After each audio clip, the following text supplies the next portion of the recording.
Okay, so I'm going to talk about what I do for my meal prep. This is something that I try to do on a weekly basis, but I don't always do it every week. Um, just kind of admitting my faults here. So, one of the first things that I do, just because I like to have it on hand, is I'm going to take basically a package of chicken and I'm going to marinate it and then I'm going to grill it up. For marinating it, I don't do anything crazy. I mostly just do like a little bit of lemon juice and maybe some steak seasoning and olive oil. That's a good like kind of general marinade.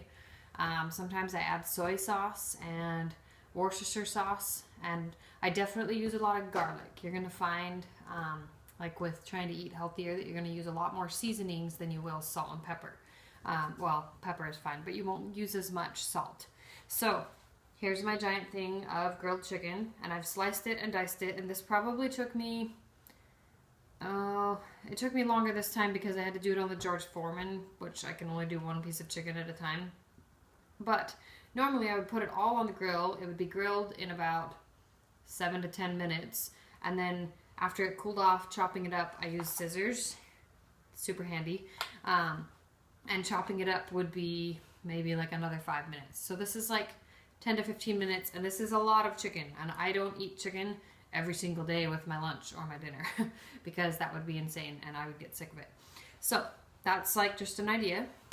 Another idea that I have is to wash and freeze things like blueberries. I think blueberries are great for kind of a healthy little treat, and so I would just get like your containers of blueberries. You might need 1 or 2 containers for a week, and open them up, rinse them off, and then you can either lay them out on a cookie sheet and freeze them, or you can just plop them in the freezer in the compartment like this. That's what I do.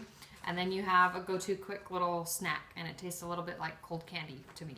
So that's just one idea. You can also obviously leave your fresh produce and berries and things like in the refrigerator and just pull from them regularly.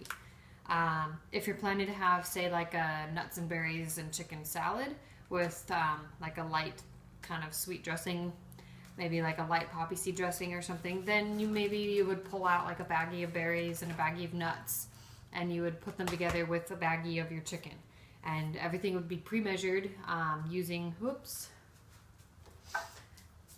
your nifty little 21-day fix containers. This is not the right container for berries or nuts or chicken, but anyway, you pre-measure everything, put it in Ziploc baggies, you can put it into containers. There's really no right or wrong way to do it.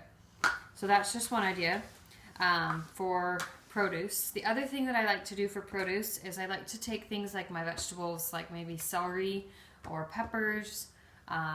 Another vegetable that you might want to chop up would be like whole carrots.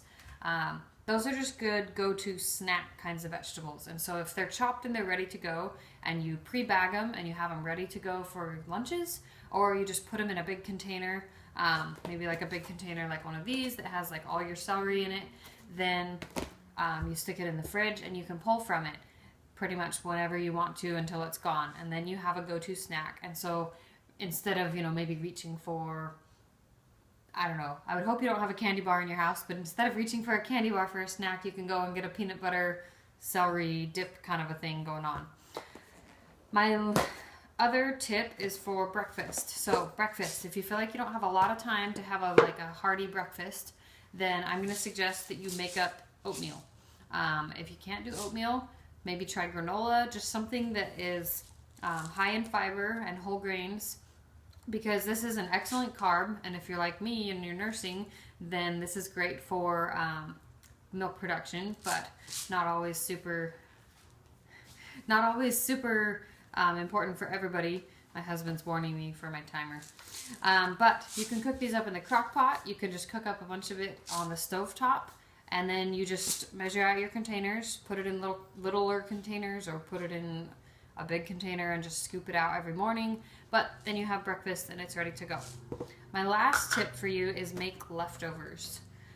So like this is my dinner from tonight, and so I made up these chipotle chicken sweet potatoes. They're not really chipotle flavored, but they're just like twice baked sweet potatoes with chicken and spinach on top. And I had extras. Each of these containers is like a serving of the chipotle sweet potatoes, and so I can just grab this and go and go to a friend's house, go to the park, or go to the mall. If I have a place to heat it up, hopefully, then I can eat this for leftovers. I can also send this with my husband so that I know that he's eating something healthy. But yeah, so make double or triple if you need to of what you want to eat so that you have enough to do some leftovers. Other than that, don't have junk food in the house and try not to feel too overwhelmed. You don't have to do it all in one day. You can kind of piece it out over the space of a week. That's all I have for you.